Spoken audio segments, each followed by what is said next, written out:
இந்த மாலை ஆராதனை நாம் ஜெபத்தோடு ஆரம்பிப்போம். ஜெபம் செய்வோம். எங்கள் ஜீவனுள்ள ஆண்டவரே, பரிசுத்தமான எங்கள் தேவனே, இந்த மாலை வேளையில் உம்முடைய ஆலயத்தில் நாங்கள் ஆண்டவரே உம்முடைய பாதத்தண்டை கூடி வர எங்களுக்கு நீர் கொடுத்திருக்கிற இந்த பெரிய ஸ்லாக்கியத்திற்காக நாங்கள் நன்றி சொல்லி உம்மை துதித்து உம்மை நாங்கள் ஸ்தோத்தரிக்கிறோம். நாங்கள் ஆண்டவரே நன்றாக அமர்ந்து உம்மை ஆராதிக்க எங்களுக்கு கொடுத்திருக்கிற இந்த பெரிய ஆலயத்திற்காக நன்றி. ஆண்டவரே, இந்த இடத்துல எங்களுக்கு ஒவ்வொரு வாரமும் உம்முடைய பிள்ளைகளை கொண்டு வந்து உம்முடைய ஜீவனுள்ள வசனத்தினால் எங்களை நீர் போஷிக்கிறீர். அதற்காக நாங்கள் நன்றியோடு உம்மை துதித்து உம்மை நாங்கள் ஸ்தோத்தரிக்கிறோம். நாங்கள் இந்த இடத்துல பெற்றுக்கொள்ளுகிற ஜீவ அப்பத்திற்காக, ஜீவ தண்ணீருக்காக நாங்கள் நன்றி சொல்லி உம்மை துதித்து உம்மை நாங்கள் ஸ்தோத்தரிக்கிறோம். எங்களுக்கு எவ்வளோ அதிகமாக கொடுக்கப்படுகிறது ஆண்டவரே. நாங்கள் கேட்டு அதன்படி ஜீவிக்கக்கூடியவர்களாக இருக்க நீர் தாமே எங்களுக்கு உதவி செய்யும். ஆண்டவரே, எங்களை இந்த இடத்துல நீர் கூட்டி சேர்த்த நோக்கம் நிறைவேற வேண்டும். ஆண்டவரே, எங்களை நீர் தெரிந்து கொண்டிருக்கிற நோக்கம் நிறைவேறத்தக்கதாக நாங்கள் எங்கள் ஜீவியங்களை, எங்கள் இருதயத்தை உமக்கு அர்ப்பணிக்க நீர்தாமே எங்களுக்கு கற்றுத்தாரும். எனக்காக எங்களுக்காக கல்வாரி சிலுவையில் நீர் சிந்தி அந்த விலையேறப்பெற்ற இரத்தத்திற்காக நன்றியோடு உம்மை துதித்து உம்மை நாங்கள் ஸ்தோத்தரிக்கிறோம். ஆண்டவரே, நாங்கள் ஆண்டவரே நம்பிக்கை இல்லாத நிலைமையில் இருந்த பொழுது நீர் ஆண்டவரே எங்களுக்காக இந்த பூமிக்கு வந்து ஆண்டவரே எங்களுடைய பாவத்தை சுமந்து ஆண்டவரே அதற்குரிய தண்டனை ஏற்றுக்கொண்டு அந்த சிலுவையில் சம்பாதித்து கொடுத்த பாவ மன்னிப்பிற்காக, ரட்சிப்பிற்காக, விடுதலைக்காக நாங்கள் நன்றியோடு உம்மை துதித்து உம்மை நாங்கள் ஸ்தோத்தரிக்கிறோம். இந்த விடுதலையின் செய்தியை ஆண்டவரே கேட்கிற ஒவ்வொருவரும் அந்த விடுதலையை தங்கள் ஜீவியங்களில் அனுபவிக்கத்தக்கதாக நீர் தாமே உதவி செய்யும். இந்த மாலை வேளையிலையும் ஆண்டவரே நீர் தாமே இந்த ஆராதனையை பொறுப்பெடுத்து கொள்ளும். உம்முடைய தாசரை அபிஷேகித்து ஆவியில் நிரப்பி வல்லமையாக எங்கள் மத்தியில் எடுத்து உபயோகப்படுத்தும். இந்த மாலை வேளையில் எங்கள் ஒவ்வொருவருக்கும் ஏற்ற செய்தியை நீர்தாமே பரத்திலிருந்து அனுப்பும். நாங்கள் ஆண்டவரே பார்க்க இருக்கிற சிறு பிள்ளைகளின் நிகழ்ச்சியை கூட நீர் எங்களுக்கு ஆசீர்வதியும். நாங்கள் பாடும்போதும் ஆவியில் பாடவும், முழு இருதயத்தோடு நாங்கள் பாடவும் ஆண்டவரே நீர்தாமே எங்களுக்கு உதவி செய்யும். ஆண்டவரே, வந்து கொண்டிருக்கிற மக்களை சீக்கிரமாக கொண்டு வாரும். ஆரம்பம் முதல் முடிவரை உம்முடைய மாறாத பிரசன்னம் இருக்கட்டும். எல்லா இருளின் சக்திகளையும் கட்டும். எல்லாவற்றையும் இயேசுவின் நாமத்தில் தாழ்மையோடு கேட்கிறோம் எங்கள் பரிசுத்த பிதாவே, ஆமேன். ஆராதனைக்கு ஆரம்பமாக யாவரும் சேர்ந்து எழுந்து நின்று 5ஆம் பக்கத்தில் உள்ள முதல் பாடலை பாடலாம். எல்லாருக்கும் மா உன்னதர் கர்த்தாதி கர்த்தரே, all hail the power of Jesus name.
பிரியமானவனே 332ஆம் பக்கத்தில் 219வது பாடல்.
துயரத்தில் கூப்பிட்டேன், உதவிக்காய் கதறினேன், அழுகுரல் கேட்டீரையா.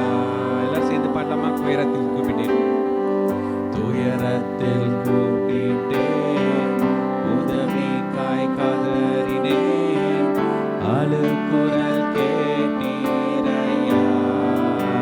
குனிந்து தூக்கினீர், பெரியவனாக்கினீர், உமது காருண்யத்தால். எல்லாரும் சேர்ந்து பாடலாமா? குனிந்து தூக்கினீர், பெரியவனாக்கினீர்,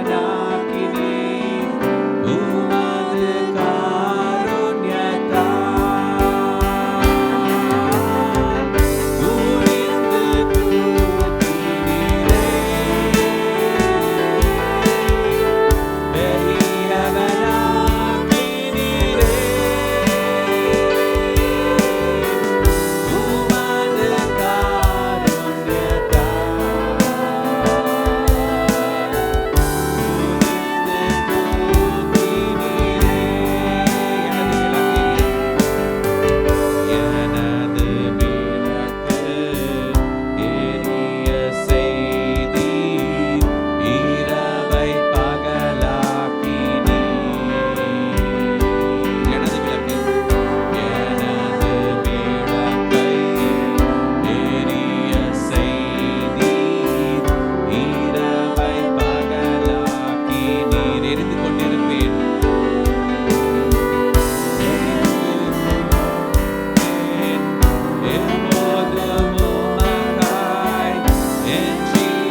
அன்பானவர்களே, இந்த மாலையிலே வாசிக்கும்படியாக தெரிந்து கொள்ளப்பட்ட வேத பகுதி மார்க்கு எழுதின சுவிசேஷம் முதல் அதிகாரம் 14ஆம் வசனத்திலிருந்து 22வது வசனம் வரை நாம் வாசிக்க கேட்போம்.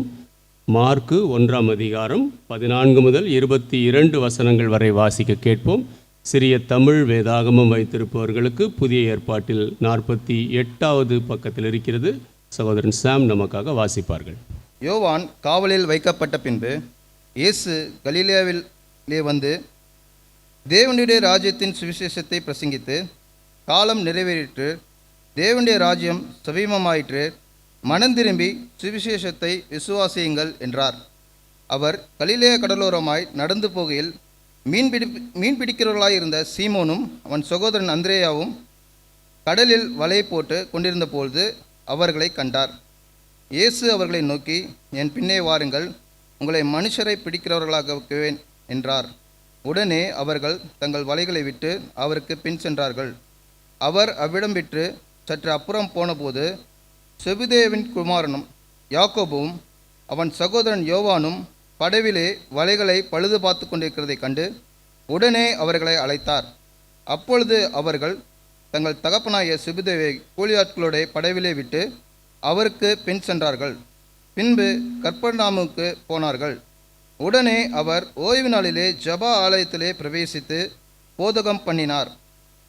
அவர் வேத பாதகரை போல போதியாமல் அதிகாரம் உடையவராய் அவர்களுக்கு போதித்தபடியினால் அவருடைய போதகத்தை குறித்து ஜனங்கள் ஆச்சரியப்பட்டார்கள். அன்பானவர்களே, இப்பொழுது நாம் சிறு பிள்ளைகளுடைய நிகழ்ச்சியை பார்க்க இருக்கிறோம். இந்த நிகழ்ச்சி இந்த நாளில் இதனுடைய தலைப்பு சீஷத்துவம் பாகம் 2. சீஷத்துவம் பாகம் 2.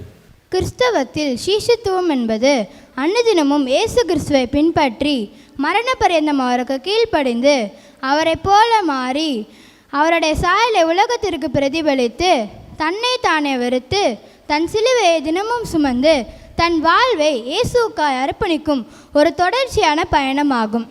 ஆமாம், சென்ற மாதம் சீஷத்துவம் என்ற தலைப்பில் யூதர்கள் மத்தியில் சீஷத்துவம் எவ்வாறு 3 நிலைகளை கொண்டது என்பதையும் ஏசப்பா தம்முடைய சீஷர்களை எப்படி தெரிந்து கொண்டார் என்பதையும் பார்த்தோம். அது உனக்கு ஞாபகம் இருக்கா? ஆமாம், ஞாபகம் இருக்கண்ணா. யூதர்களின் கலாச்சாரத்தில் ஒருவன் சீஷனாக விரும்பினா 4 முதல் 12 வயதிற்குள் 5 ஆகமங்களை படித்து மனப்பாடம் செய்திருக்க வேண்டும். அதன் பிறகு 15 வயதிலிருந்து 30 வயதிற்குள் ரபி கேட்கும் வேதாகம கேள்விகளுக்கு பதிலளிக்க வேண்டும். ரபி சிலரை மட்டும் தம்முடைய சீஷனாக தேர்ந்தெடுப்பார். பெரும்பாலானவர்கள் புறக்கணிக்கப்படுவார்கள். அப்படியா? இன்னும் என்னெல்லாம் இருக்கு? இவ்வாறு தேர்ந்தெடுக்கப்பட்டவர்கள் ரபியை காலை முதல் இரவு வரை பின்தொடர்ந்து அவரின் ஒவ்வொரு செயலையும் கற்றுக்கொள்ள வேண்டும்.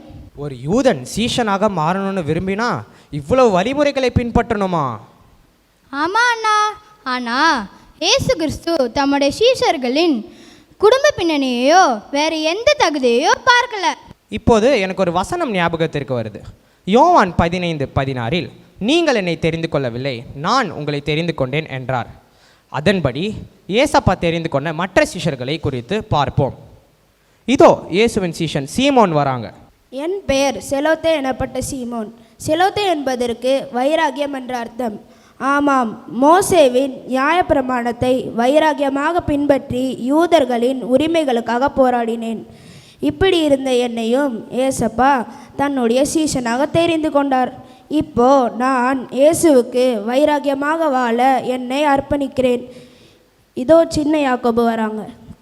நான் தான் சின்ன யாக்கோபு. நானும் என் சகோதரன் ததையும் அல்பேயுவின் மகன்கள்.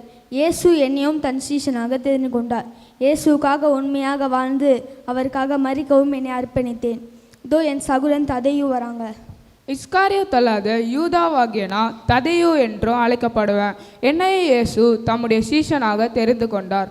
ஒரு முறை நான் இயேசுவிடம், நீர் உம்மை உலகத்துக்கு வெளிப்படுத்தாமல் எங்களுக்கு மாத்திரம் உம்மை வெளிப்படுத்த போகிற காரணம் என்ன என்று கேட்டேன். அதற்கு இயேசு, ஒருவன் என்னில் அன்பாய் இருந்து என் வசனங்களை கை கொண்டால் நானும் என் பிதாவும் அவனுக்குள் வாசம் பண்ணுவோம் என்றார். அன்று முதல் என் முழு அன்பையும் இயேசுவின் மேலே வைத்து அவருடைய வசனங்களை கை கொண்டு அவருக்காக சாட்சியாக வாழ்ந்து மரிக்கவும் என்ன அர்ப்பணித்தேன். There were 12 disciples Jesus called to help him. Simon, Peter, Andrew, James his brother John, Philip, Thomas, Matthew, James the son of Alphaeus, Thaddeus, Simon, Matthias, and Bartholomew. He has called us too. He has called us too. We are his disciples. I am one and you. He has called us too. He has called us too. We are his disciples. We his work must do. ஆயத்துறையில் மத்தேயு என்ன பண்ணுகிறார் என்று பார்க்கலாமா? அக்காலத்தில் ஆயத்துறையில் வரி வசூலிப்பவர்கள் மக்களை மிகவும் கடுமையாக நடத்தி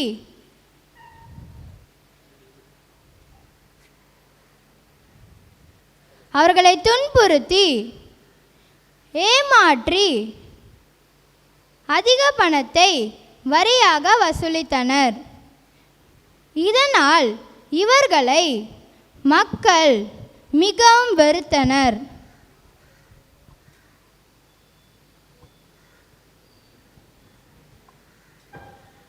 ஆமாம், இப்படி ஆயத்துறையில் வரி வசூலித்து கொண்டிருந்த என்னை இயேசு ஒரு நாள் என்னை பின்பற்றி வா என்று சொன்னார். அந்த நாளிலிருந்தே நான் என் அரசு பதவி, பணம் எல்லாவற்றையும் விட்டுவிட்டு இயேசுவுக்கு பின் சென்றேன். இதோ மத்தியா வராங்க. இயேசுவை காட்டி கொடுத்த யூதாஸ் இழந்து போன ஊழியத்தின் இடத்தை நிரப்புவதற்காக சீஷர்கள் ஒதுமனப்பட்டு ஜெபித்து சீட்டு போட்டு என்னை தேர்ந்தெடுத்தார்கள். அன்று முதல் இயேசுவுக்காக சாட்சியாக வாழ்ந்து மதிக்கவும் என்னை அர்ப்பணித்தேன். I have decided to follow Jesus. I have decided to follow Jesus. I have decided to follow Jesus. No turning back, no turning back, no turning back, no turning back. The world behind me, the cross before me. The world behind me, the cross before me. The world behind me, the cross before me. No turning back, no turning back, no turning back, no turning back. இதோ இயேசுவின் சீஷன் தோமா. என் பெயர் திதிமோ எனப்பட்ட தோமா. இயேசு மரித்து உயிர்த்தெழுந்து சீஷர்களுக்கு காட்சியளித்த போது நான் மட்டும் அங்கே இல்லை. சீஷர்கள் கர்த்தரை கண்டோம் என்று என்கிட்ட சொன்னாங்க. நான் அதை நம்பவே இல்லை. இயேசுடைய கைகளில் உண்டான காயத்தை பார்க்கணும், அந்த காயத்தில் என் விரலை விடணும், அவருடைய விழாவிலேயே என் கையை விட்டு பார்த்தால் மட்டுமே நம்புவேன் என்று சொன்னேன். இயேசு மறுபடியும் 8 நாட்களுக்கு பின்பு தோன்றி, நீ உன் விரலை நீட்டி என் கைகளை பார், உன் கையை நீட்டி என் விழாவிலே விட்டு பார், இப்படி அவிசுவாசியாக இராமல் விசுவாசியாக இரு என்றார். அதற்கு நான், என் ஆண்டவரே, என் தேவனே என்று சொல்லி அன்று முதல் இயேசுவுக்காக மரிக்கவும் ஆயத்தமானேன். ஆம், இயேசுவின் மீது கொண்ட அன்பால் தோமா சுவிசேஷ பணியை மேற்கொண்டார். பல நாடுகளில் இயேசுவை பற்றி சாட்சி கொடுத்த அவர் பின்பு கைபர் கணவாய் வழியாய் கிபி 52 இந்தியாவிற்கு வந்தார். வட இந்தியாவில் தோமா சுவிசேஷ பணியை ஆரம்பித்தார். பிராமண குலத்தை சேர்ந்த முனிவர்கள், ரிஷிகள், சாதுக்களை சந்தித்து இயேசு கிறிஸ்துவை பற்றி கூறினார். அநேகர் இயேசுவை சொந்த இரட்சகராக ஏற்றுக்கொண்டு தோமாவின் மூலம் ஞானஸ்தானம் பெற்றார்கள். இயேசுவின் நாமத்தினால் அநேக அற்புத அடையாளங்கள் நடைபெறுகிறதை கண்டு கோயில் பூசாரிகளும் இயேசு கிறிஸ்துவை சொந்த இரட்சகராக ஏற்றுக்கொண்டார்கள். இதனால் சில பூசாரிகள் தோமாவை கொலை செய்ய நினைத்தனர்.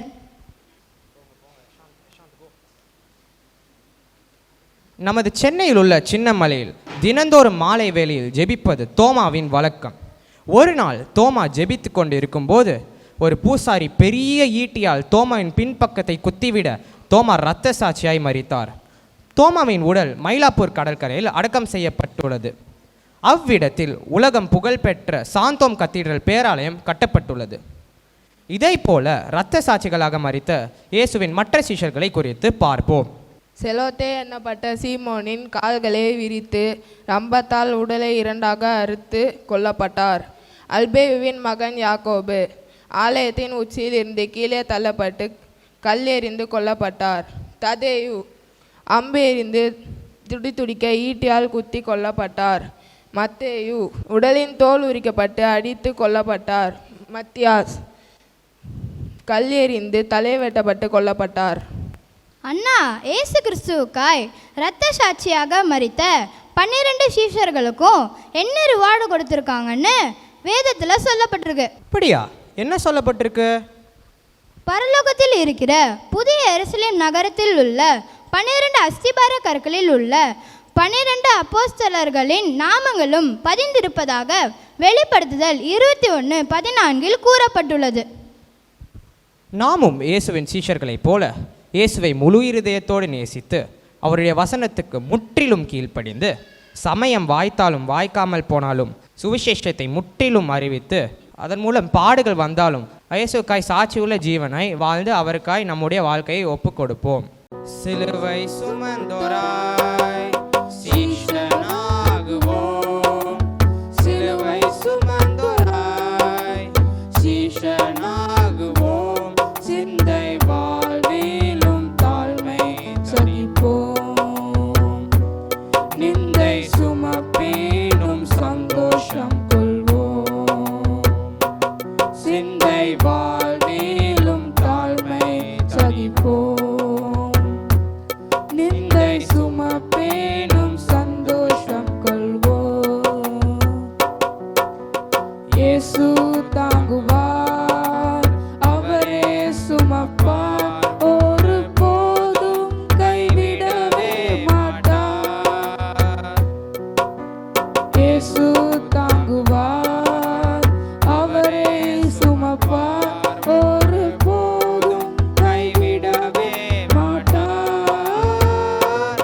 ஹல்லேலூயா, ஹல்லேலூயா, ஹல்லேலூயா, ஹல்லேலூயா. வாழ்வும் இயேசுவே, சாவும் லாபமே. வாழ்வும் இயேசுவே, சாவும் லாபமே. அவர் பெருகவும் நான் சிறுகவும் வேண்டுமே. அவர் பெருகவும் நான் சிறுகவும் வேண்டுமே. கிருபை தருகிறார், விருதாவாகிறேன், அதை நித்தமும் காத்துக் கொள்வேன். கிருபை தருகிறார், விருதாவாகிறேன், அதை நித்தமும் காத்துக் கொள்வேன்.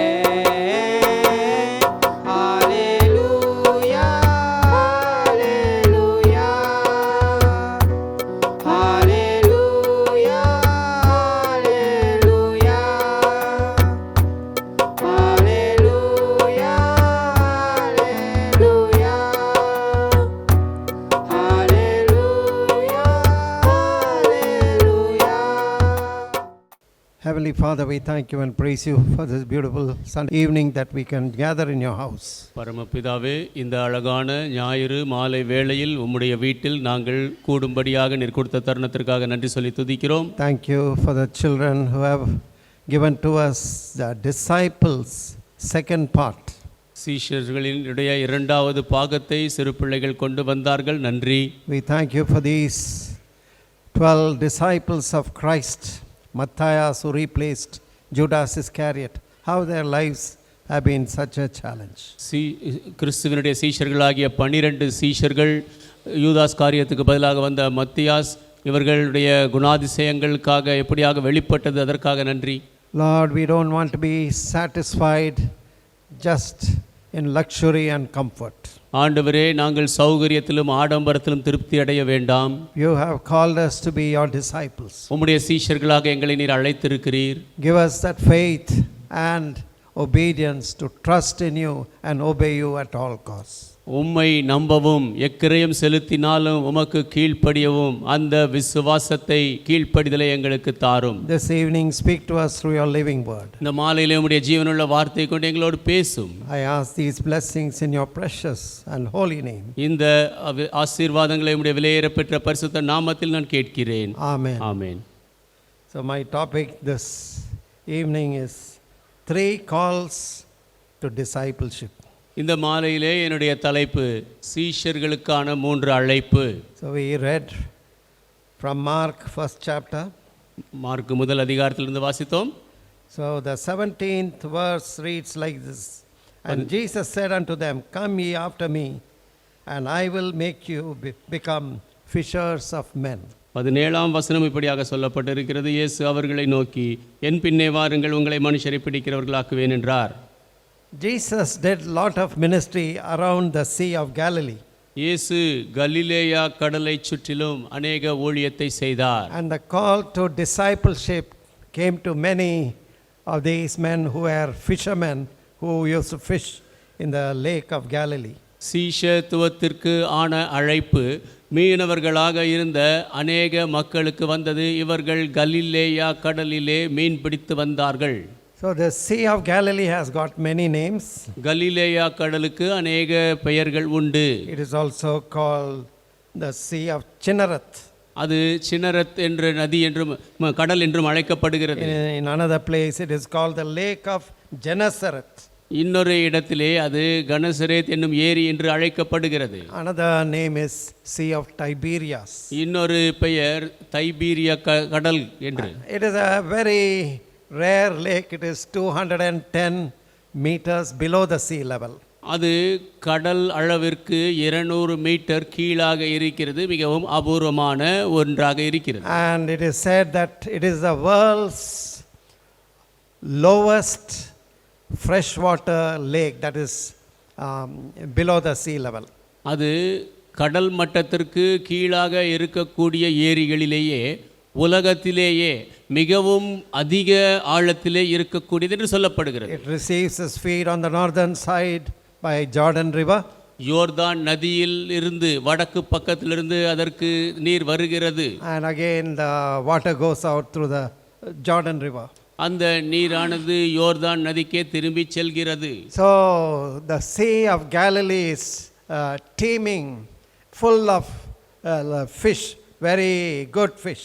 கலிலேயா கடல் மிக நல்ல மீன்களினால் நிரம்பி இருந்தது. It is about 21 kilometers long and nearly 11 to 13 kilometers wide. அது 21 கிலோமீட்டர் நீளமுள்ளதாகவும் 11 13 கிலோமீட்டர் அகலமானதாகவும் இருந்தது. So in this chapter we see as Jesus walked along the Sea of Galilee, he was calling these people for discipleship.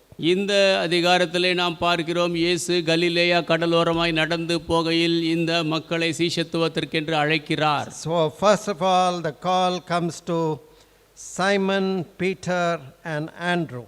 முதலாவது அந்த அழைப்பானது சீமோன் பேதுருவுக்கும் அந்திரேயாவுக்கும் வருகிறது. 16th verse. Now as he walked by the Sea of Galilee, he saw Simon and Andrew his brother casting a net into the sea, for they were fishers of men. And Jesus said, Come ye after me, and I will make you become fishers of men.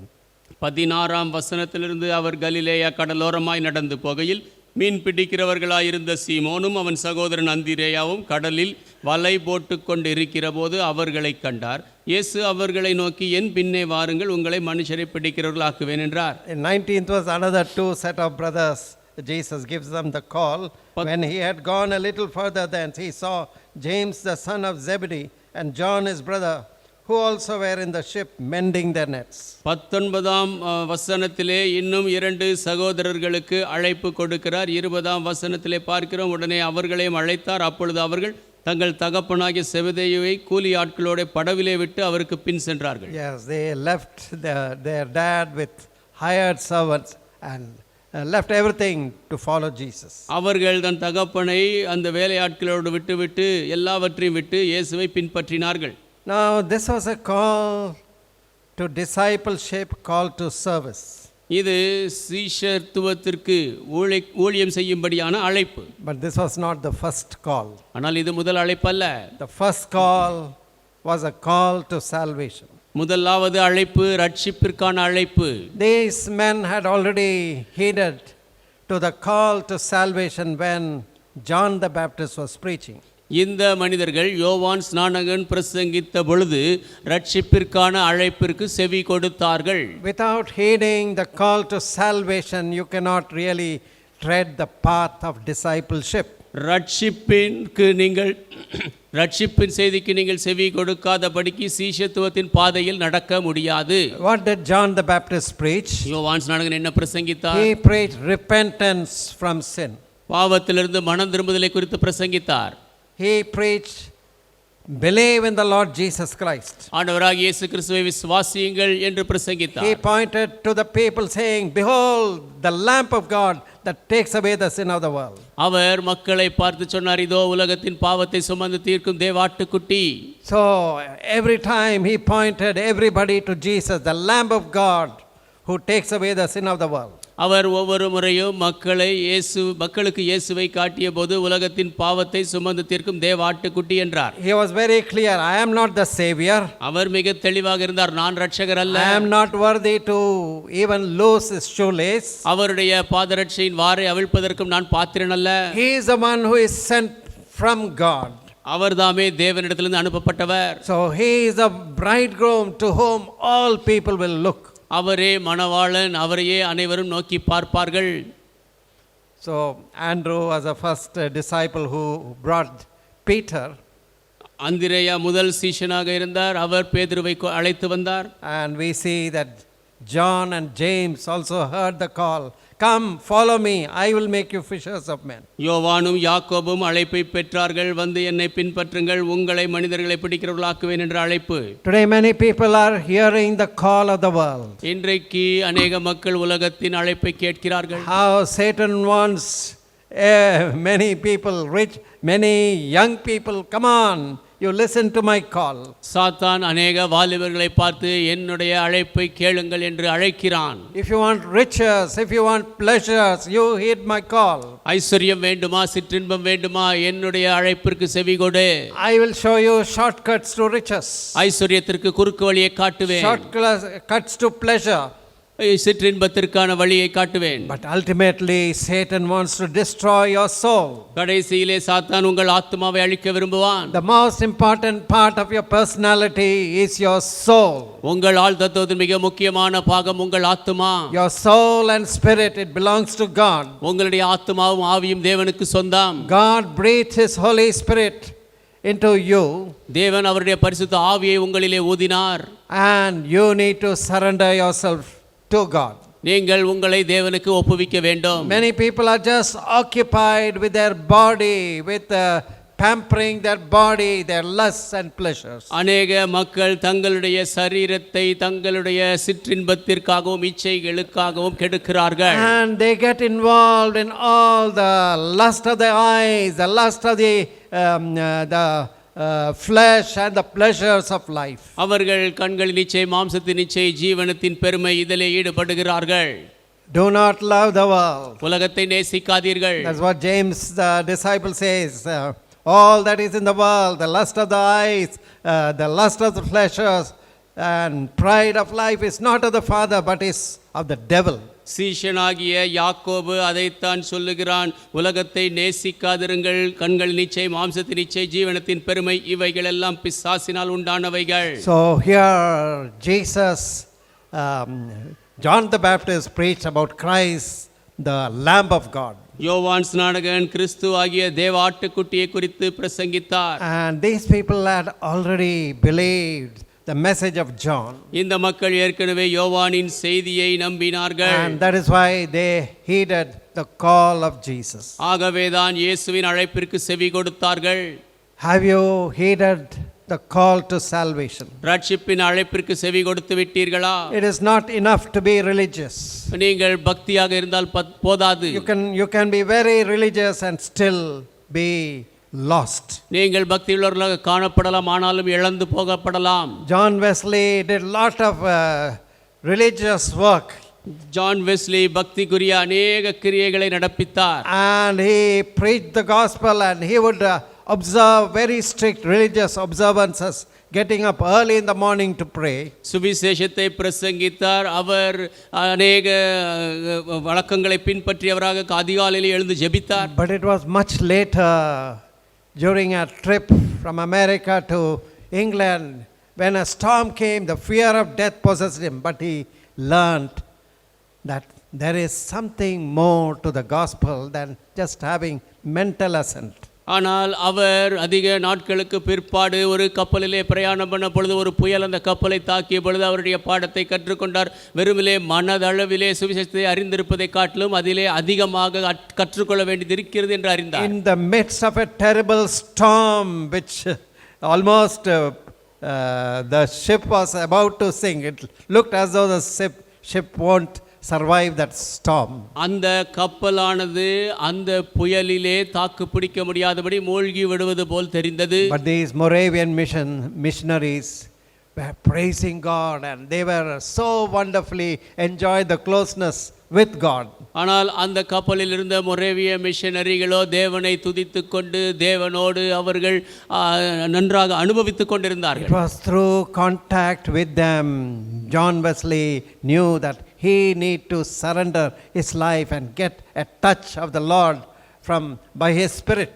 அவர்களுடைய தொடர்பின் மூலமாகவே John Wesley என்ன விளங்கிக் கொண்டார் என்றால் தேவனுடைய தொடுதல் அவருக்கு வேண்டும், அவருடைய ஆவியின் தொடுதல் வேண்டும் என்று அறிந்து கொண்டார். And after John Wesley was truly converted, God used him as a very powerful weapon to bring revival. John Wesley உண்மையாகவே ரட்சிக்கப்பட்ட பிற்பாடு தேவன் அவரை உயிர்மீட்சியை கொண்டு வரும்படி வல்லமையான கருவியாக பயன்படுத்தினார். So for the first call we should heed is the call to salvation. நாம் செவி கொடுக்க வேண்டிய முதலாவது அழைப்பு ரட்சிப்பிற்கான அழைப்பு. You may get many invitations from the world, from pleasures, from worldly friends.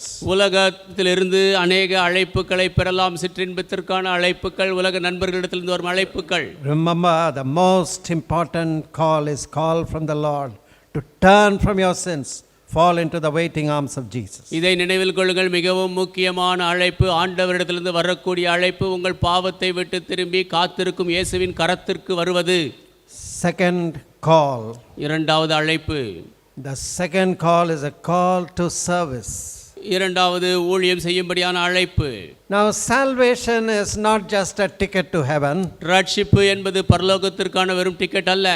Many people think, oh, God has forgiven me, saved me, I have a ticket to heaven, I can enjoy myself. அநேக மக்கள் யோசிக்கிறார்கள், தேவன் என்னை மன்னித்து விட்டார், ரட்சித்து விட்டார், நான் பரலோகத்திற்கான டிக்கெட்டை பெற்றுக்கொண்டேன், நான் இனி அனுபவிக்கலாம் என்று. No, God has forgiven you, saved you with a purpose.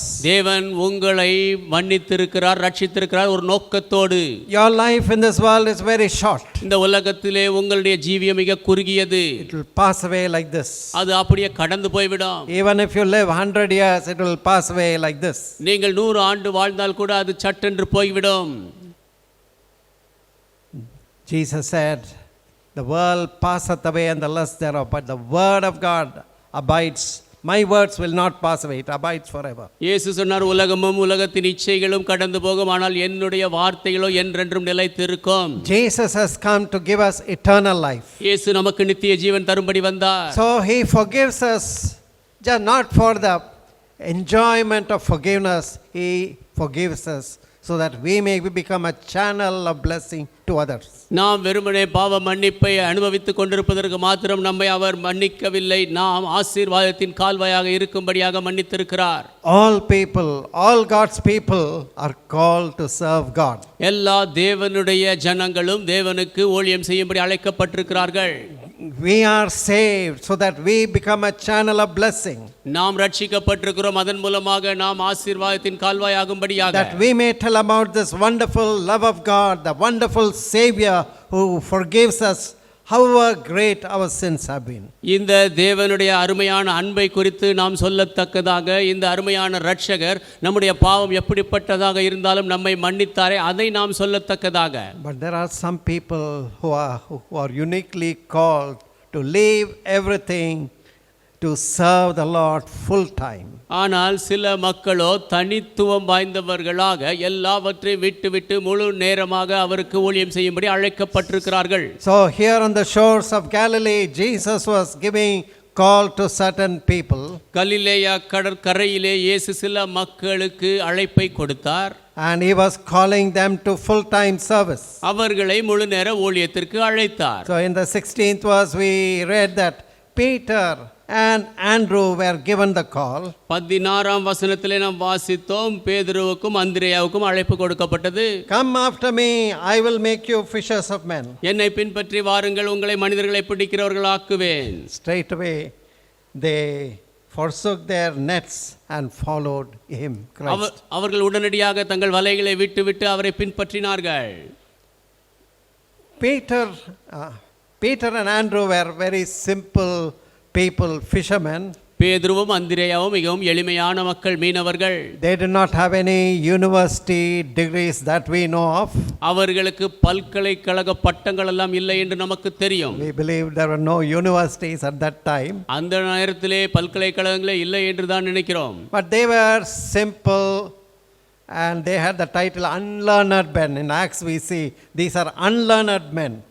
அவர்கள் எளிமையான மக்கள், அவர்களுக்கு இப்படியாக பட்டம் கொடுக்கப்படுகிறது, கற்று அறியாத மக்கள். But they were hard working men. ஆனால் கடினமாக உழைக்கிறவர்கள். They were devoted men. அவர்கள் தேவ பக்தி உள்ளவர்கள். Once they heeded the call to repentance and salvation, they wanted to live all out for Jesus. ஒரு முறை அவர்கள் ரட்சிப்பிற்கு மனம் திரும்புதலுக்கு அழைப்பை பெற்று கொண்ட பொழுது இயேசுவுக்காக முழுவதுமாக உழைக்க விரும்பினார்கள். Who are the people God calls?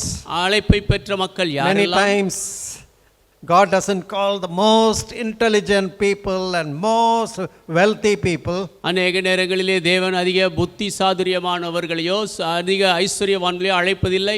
In 1 Corinthians 1st chapter 26th verse, 1 கொரிந்தியர் முதல் அதிகாரம் 26ஆம் வசனம், 26, 27 and so on. For you see the calling, brethren, how that not many wise men after the flesh, not many mighty, not many noble are called, but God hath chosen the foolish things of the world to confound the wise.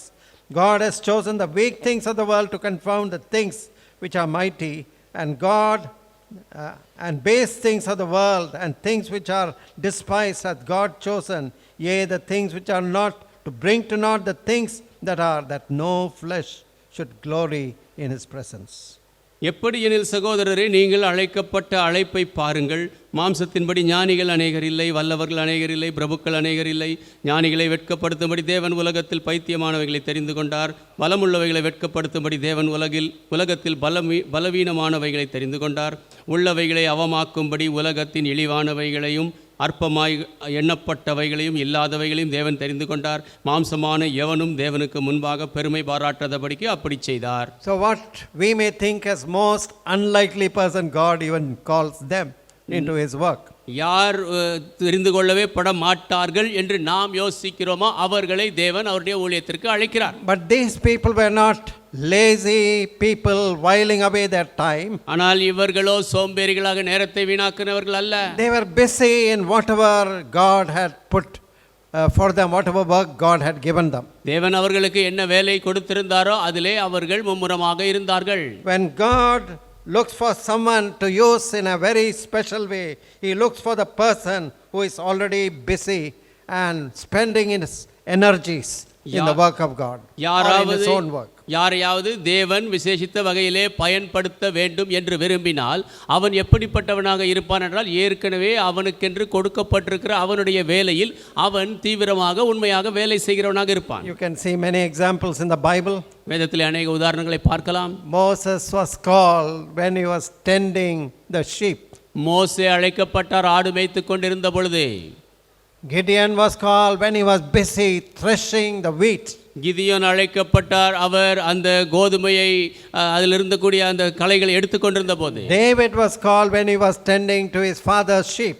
தாவீது அழைக்கப்பட்டார். அவருடைய தகப்பனுடைய ஆடுகளை அவர் மேய்த்து கொண்டிருந்த போது Saul and Barnabas were called when they were busy in the work of the Lord or work of the church. சவுலும் பர்னபாசும் ஆண்டவருடைய ஊழியத்திலே, ஆலயத்தின் ஊழியத்திலே மும்முரமாக இருந்த பொழுது அவர்கள் அழைக்கப்பட்டார்கள். So nobody should give an excuse, oh, nobody has called me, I have no work, I am unemployed, so I'll lie in my bed and relax. யாருமே இப்படியாக சாக்கு சொல்லக்கூடாது. என்னை யாரும் அழைக்கவில்லை, நான் வேலை இல்லாமல் இருக்கிறேன், ஆகவே நான் படுக்கையிலே படுத்துக்கொண்டு சௌரியமாக இருக்கிறேன் என்று சொல்லக்கூடாது. Now there is a lot of work in the kingdom of God. தேவனுடைய ராஜ்யத்திலே அதிக வேலைகள் உண்டு. Even if you take a church like this, there is so much of work, cleaning, gardening, or whatever work there is. இது போல ஒரு ஆலயத்தை நீங்கள் எடுத்துக்கொண்டால் கூட அதிக வேலைகள் உண்டு. சுத்தம் பண்ணுவது, தோட்ட வேலை செய்வது, என்ன வேலை இருந்தாலும் சரி. So Jesus did not call the lazy but hard working people to be enlisted as his disciples so that he could train them. இயேசு சோம்பேறிகளை அழைக்கவில்லை, கடினமாக உழைக்கிறவர்களை பயிற்றுவிக்கத்தக்கதாக அவர்களை தன் பட்டியலில் கொண்டிருந்தார். What did Jesus tell these disciples? இந்த சீஷர்களுக்கு இயேசு என்ன சொன்னார்? Follow me. என்னை பின்பற்றுங்கள், I will make you fishers of men. உங்களை மனுஷரை பிடிக்கிறவராக்குவேன். Follow me. என்னை பின்பற்றுங்கள். Many people want to run ahead before the Lord. அநேக மக்கள் ஆண்டவருக்கு முன்னாலே ஓட விரும்புகிறார்கள். Lord, Lord, I know what to do. You just give a sign and you say yes to all my ideas. ஆண்டவரே, எனக்கு என்ன செய்ய வேண்டும் என்று தெரியும், என்னுடைய எண்ணங்களுக்கெல்லாம் நீர் ஆமாம் ஆமாம் என்று சொன்னால் போதும் என்று நினைக்கிறார்கள். They run ahead of God. அவர்கள் தேவனுக்கு முன்னாலே ஓடுகிறார்கள். And they want to give advice to God how things should be done. காரியங்கள் எப்படி செய்யப்பட வேண்டும் என்று தேவனுக்கு ஆலோசனை கொடுக்க விரும்புகிறார்கள். That is not discipleship. அது சீஷத்துவம் அல்ல. You look at Jesus, you follow him. இயேசுவை நோக்கி பார்த்து அவரை பின்பற்றுங்கள். Jesus said, deny yourself, take up the cross and follow me. இயேசு சொன்னார், உன்னை வெறுத்து சிலுவை எடுத்து என்னை பின்பற்று. What was the promise given to these disciples? இந்த சீஷர்களுக்கு கொடுக்கப்பட்ட வாக்குத்தத்தம் என்ன? I will make you fishers of men. நான் உங்களை மனுஷரை பிடிக்கிறவர்களாக்குவேன். These people very easily understood because they were fishers.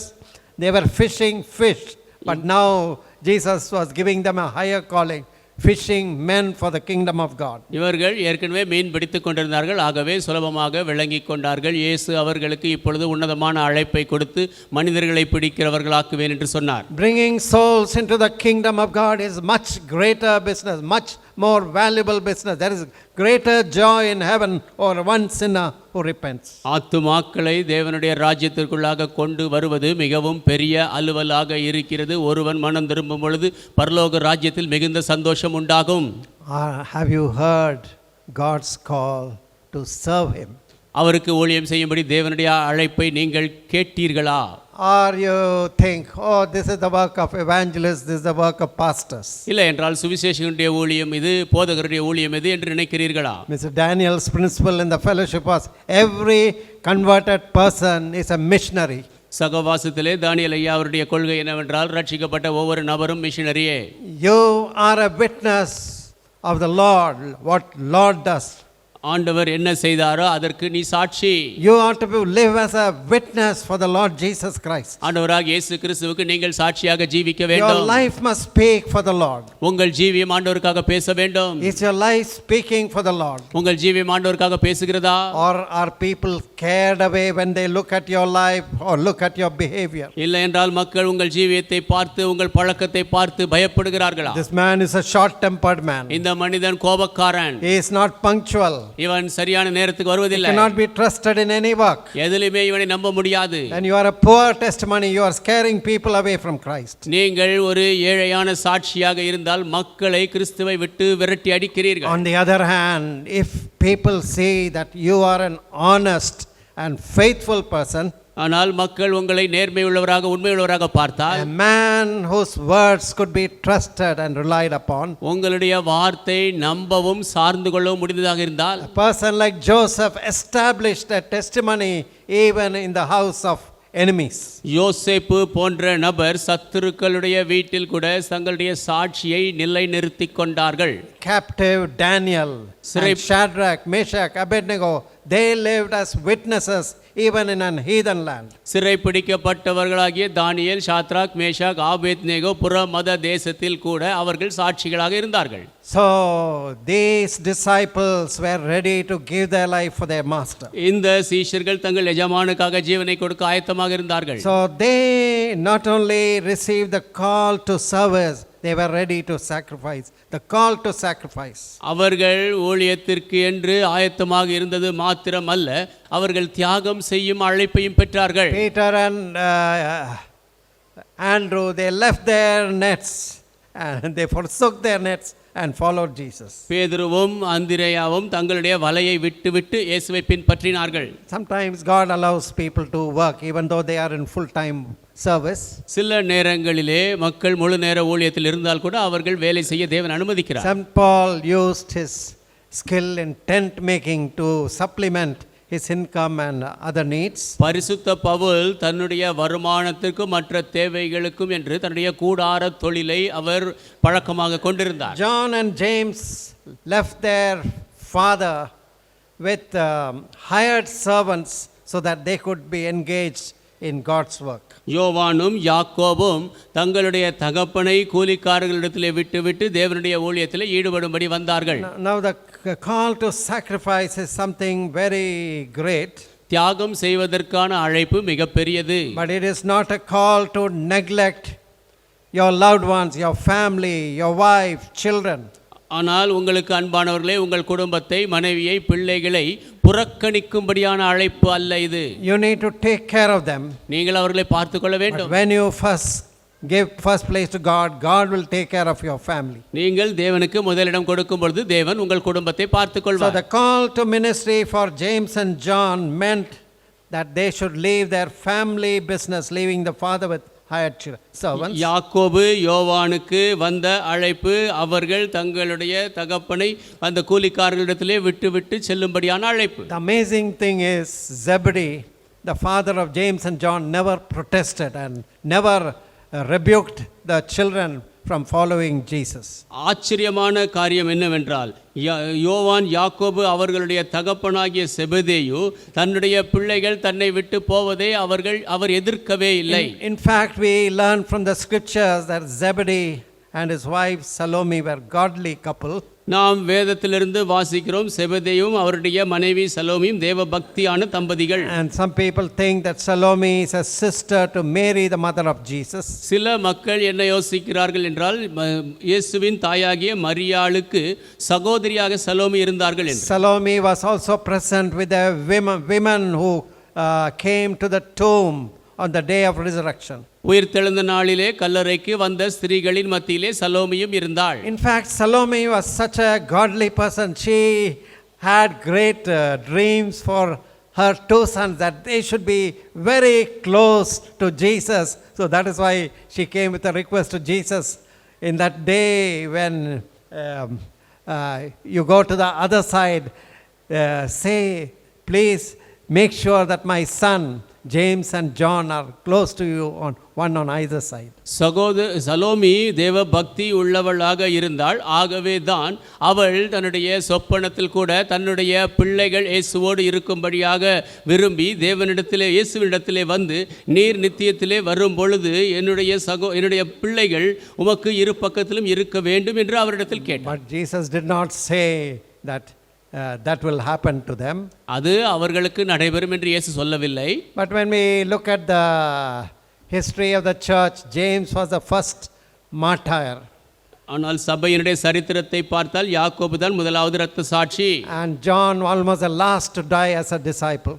யோவான் கடைசி சீஷனாக மரித்தார். And if the disciples after in the resurrection, if they sit on a round table according to their martyrdom, James will be on the first and John will be on the last, close to Jesus. உயிர்த்தெழுதலின் நாளிலே இந்த சீஷர்கள் இயேசுவோடு வட்டமான மேஜையிலே அமர்வார்கள் என்றால் இரத்த சாட்சிகளின் வரிசையின்படி முதலாவது யாக்கோபு அமர்வார், கடைசியாக யோவான் அமர்வார். இருவரும் இரண்டு பக்கத்தில் அமர்வார்கள். Although we don't hear much about Peter's family, பேதுருவின் குடும்பத்தை குறித்து அதிகமாக சொல்லப்படவில்லை. we know that Peter was married because Jesus came and healed his mother-in-law from that high fever.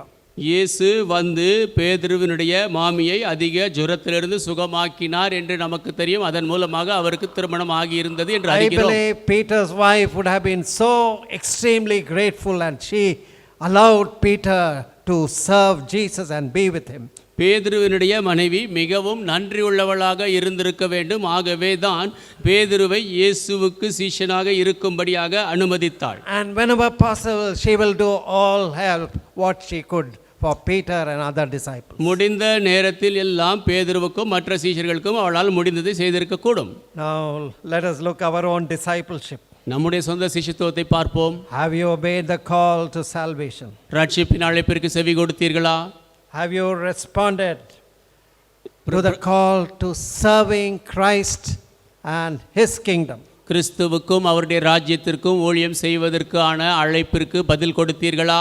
Jesus said, even if you give a cup of cold water to one because he is Christ, your reward will not be lost. இயேசு சொன்னார், நீங்கள் ஒருவனுக்காவது ஒரு குவளையிலே தண்ணீர் கொடுத்தீர்கள் என்றால் உங்களுடைய வெகுமதி நிச்சயமாக கிடைக்கும் என்று. Whom are you serving? யாருக்கு ஊழியம் செய்கிறீர்கள்? Are you serving yourself? உங்களுக்கே ஊழியம் செய்து கொள்கிறீர்களா? Or are you serving the world? இல்லை உலகத்திற்கு ஊழியம் செய்கிறீர்களா? Or are you serving Christ and building his kingdom? இல்லை என்றால் கிறிஸ்துவுக்கு ஊழியம் செய்து அவருடைய ராஜ்யத்தை கட்டுகிறீர்களா? If you have received the call to salvation and call to service, ரட்சிப்பிற்கான அழைப்பையும் ஊழியத்திற்கான அழைப்பையும் பெற்றுக் கொண்டீர்களா? you will also be called to sacrifice. அப்பொழுது தியாகம் செய்யும் அழைப்பையும் பெறுவீர்கள். What is the sacrifice you have made for Christ in your life? உங்கள் ஜீவியத்திலே கிறிஸ்துவுக்காக என்ன தியாகம் செய்திருக்கிறீர்கள்? Actually, nothing that we give up can be called a sacrifice. உண்மையாகவே நாம் எதை கொடுத்தாலும் அதை தியாகம் என்று சொல்ல முடியாது. People like C.T. Studd, Livingston, they had this idea. C.T. Studd, Livingston போன்றவர்கள் இப்படிப்பட்ட எண்ணம் கொண்டிருந்தார்கள். If God had one son and only one son, and he gave that son to die on the cross for me, for my salvation, தேவன் தனக்கென்று ஒரே குமாரனை கொண்டிருந்து அந்த ஒரே குமாரனை எனக்காக என்னுடைய ரட்சிப்பிற்காக சிலுவையிலே மரிக்க கொடுத்திருப்பார் என்றால், and nothing that I give up can be called a sacrifice in the light of what he has given for me. அவர் எனக்கு என்ன கொடுத்தாரோ அதோடு ஒப்பிடும் பொழுது நான் என்ன கொடுத்தாலும் அதை தியாகம் என்று நான் சொல்ல முடியாது. Let us examine our lives. நம்ம இதயங்களை ஆராய்ந்து பார்ப்போம். Let us pray. நாம் ஜெபிப்போம். Father, we thank you and praise you for the living word of God that searches our hearts. பிதாவே, எங்களுடைய இருதயத்தை ஆராய்ந்து பார்க்கிற ஜீவனுள்ள தேவனுடைய வார்த்தைக்காக நன்றி சொல்லுகிறோம், துதிக்கிறோம். Children have depicted the second part of the disciples. சீஷர்களுடைய இரண்டாவது பாகத்தை பிள்ளைகள் நடித்து How காட்டினார்கள். each of these disciples served you. எப்படி ஒவ்வொரு சீஷரும் உமக்கு ஊழியம் செய்தார்கள். Ultimately, almost every disciple was martyred, கடைசியிலே எல்லா சீஷனுமே இரத்த சாட்சியாக மரித்தார். except probably John, the beloved apostle, who was exiled and probably died in old age. நாடு கடத்தப்பட்டு வயோதிபத்திலே மரித்த ஒருவேளை அன்பான அப்போஸ்தலனாகிய யோவானை தவிர மற்றவர்கள் அனைவரும். Lord, let us heed to the call that you give to us. ஆண்டவரே, நீர் எங்களுக்கு கொடுக்கிற அழைப்பிற்கு நாங்கள் செவி கொடுக்கட்டும். Let none here neglect the call to salvation. இங்கே இருக்கும் யாரும் ரட்சிப்பின் அழைப்பை புறக்கணிக்க வேண்டாம். Without heeding to the call of salvation, we will not get any other call. ரட்சிப்பின் அழைப்பிற்கு செவி கொடுக்காதபடிக்கு வேறு எந்த அழைப்பும் எங்களுக்கு வராது. And what a privilege it is to listen to the call to service. ஊழியத்திற்கு ஆன அழைப்பிற்கு செவி கொடுப்பது எப்பேற்பட்ட சாத்தியம். Serving our great master who is King of Kings and Lord of Lords. ராஜாதி ராஜாவும் கர்த்தாதி கர்த்தாவும் ஆகிய எங்கள் பெரிய எஜமானுக்கு ஊழியம் செய்வது. It is greater privilege than serving any government and any highest post in the government or any company. எந்த அரசாங்கமோ எந்த அலுவலகமோ அரசாங்கத்தில் எந்த பெரிய வேலையோ அதிலே ஊழியம் செய்வதை வேலை செய்வதை காட்டிலும் இது பெரிய ஊழியமாக இருக்கிறது. Every one of us are called to be ambassadors for Christ. நாங்கள் அனைவரும் கிறிஸ்துவுக்கென்று ஸ்தானாபதிகளாக அழைக்கப்பட்டிருக்கிறோம். Let us really live as true witnesses who will bring great honor to your name. நாங்கள் உண்மையாகவே உம்முடைய நாமத்திற்கு பெரிய கனத்தை கொண்டு வரக்கூடிய உண்மையான சாட்சிகளாக ஜீவிக்கட்டும். Teach us also to heed to the call of sacrifice. தியாகத்தினுடைய அழைப்பிற்கும் செவி கொடுக்க எங்களுக்கு கற்றுத்தாரும். These disciples did not mind leaving their profession, the fishing business, their nets and boats. தங்களுடைய தொழிலை, மீன் பிடிக்கும் வேலையை, தங்களுடைய வலைகளை, படகுகளை விடுவது இவர்களுக்கு ஒரு பொருட்டாக இருக்கவில்லை. From catching fish, they were promoted to a higher profession of catching souls. மீன் பிடிக்கும் வேலையிலிருந்து இன்னும் உயர்ந்த வேலையாகிய ஆத்துமாக்களை பிடிக்கும் வேலைக்கு இவர்கள் உயர்த்தப்பட்டார்கள். Let us become instruments in your hands, Lord. ஆண்டவரே, நாங்கள் உம்முடைய கரத்தில் கருவிகளாகட்டும். Help us and guide us. எங்களுக்கு உதவி செய்ய வழி நடத்தும். In Jesus' holy name I pray. இயேசுவின் பரிசுத்த நாமத்தில் ஜெபிக்கிறேன். Amen. Amen. Now may the grace of the Lord Jesus Christ, the love of God, the fellowship and communion of the Holy Spirit may rest and abide with all of us, both now and forevermore. Amen.